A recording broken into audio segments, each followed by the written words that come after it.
Hold up. Did it just say they found a virus in the milk? Wait a minute. Don't pour that milk in your cereal. Don't pour that creamer in your coffee. This is serious. They found a virus in the milk. Let's get into it. Never up, never down, never. Good morning, fam. Welcome into Tommy Bites TV. So happy Monday to you.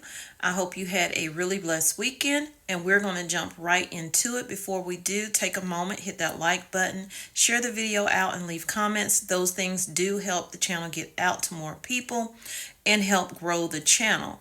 Also, if you are new to the channel, welcome in. I hope you consider subscribing to Tommy Bites TV. So, 2 human cases of HSN1 have been confirmed in the United States. The Centers for Disease Control, CDC, considers the risk, however, to be low.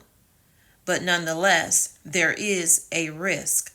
On Wednesday, last week, the USDA ordered mandatory bird flu testing of any cattle transferred between states. No bird flu has been detected in California's estimated 1.7 million dairy cows.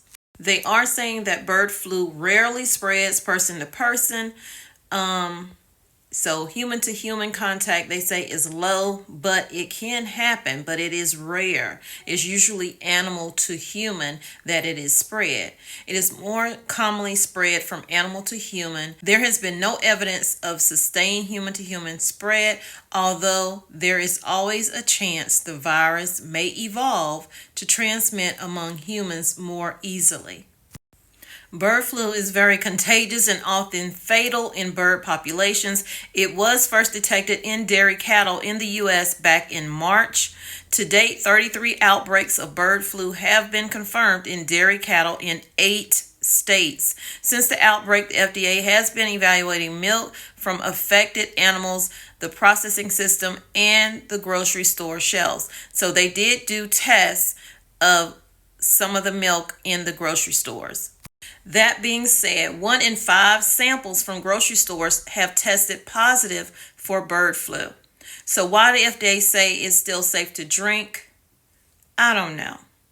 But that's what their experts are saying. Experts explain the limits of the qPCR testing and how to protect yourself from the H5N1 virus. After these tests were done and the test came back positive for bird flu, also known as avian flu. On Thursday of last week, the agency announced that 1 in 5 milk samples nationwide showed genetic traces of the virus. Milk samples from areas with infected herds were most likely to test positive. Although the findings are concerning, it doesn't necessarily mean the milk contains a live virus. So I guess this is why they're saying that, hey, it still is okay to drink because the virus in it may not be live. The thing is, may not be live. So although it was found to be positive, they are saying that it may not be infectious H5N1 virus, but fragments from it. The specific PCR tests target the genetic material of a virus. The finding of genetic materials does not give any information about the viability status of this virus, meaning it could be live or it could be a dead virus, but they're still doing testing, guys. So, and those tests are going to take up to 2 weeks to come back.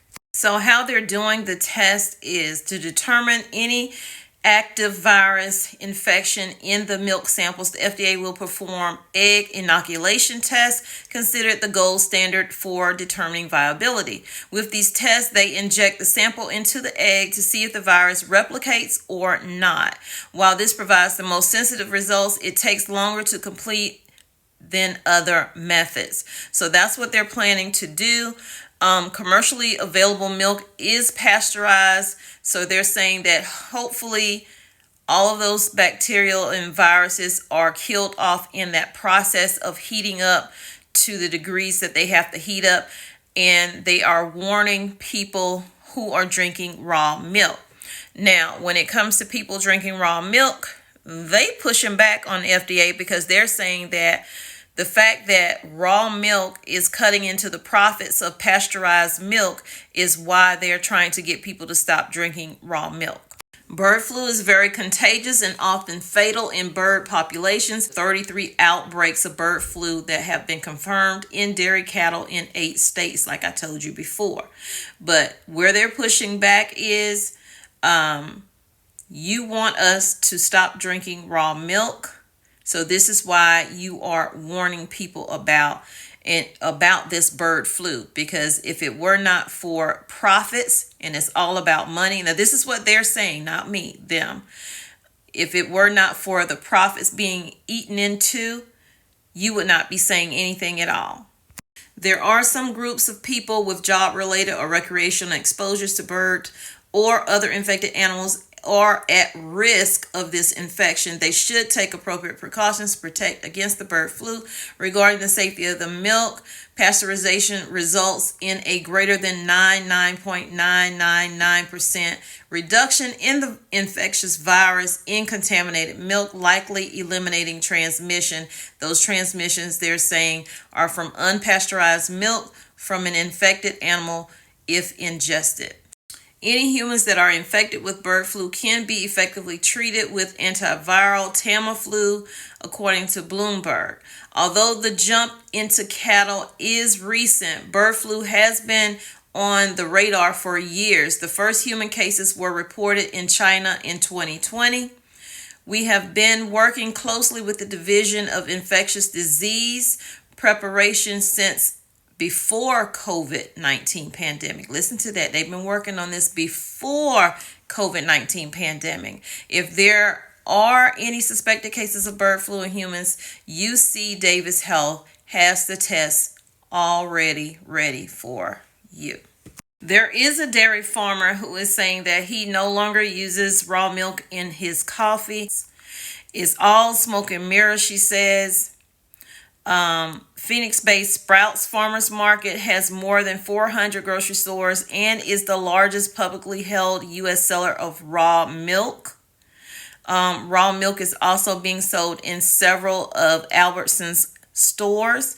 They carry a limited assortment of raw milk from local suppliers. So this summer, Raw Farm will start national sales of frozen raw milk labeled for pets.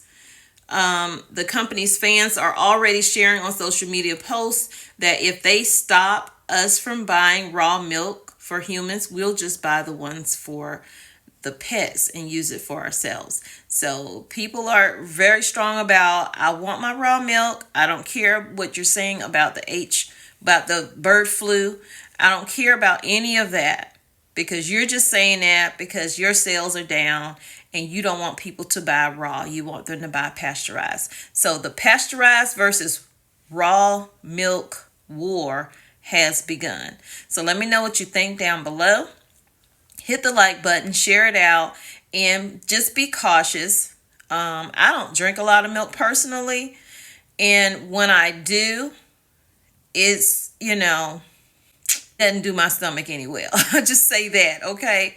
There are studies out there that say that, after being a baby, our bodies don't even process milk like we think it does. So a lot of people have intolerances to milk, and it's not going to affect them either way because they're not buying it raw or pasteurized. But let me know what you think down below. If you're a raw drinker, let me know, will you continue to drink your raw milk? And if you are a pasteurized drinker, let me know if you're going to drink your pasteurized milk, because it does have the virus in the milk. Live or dead is there. So see y'all in the next video. Please hit the like button, share it out. All those things help support the channel and support me over here on Tommy Bites TV. And I will see y'all in the next video. I'll call you.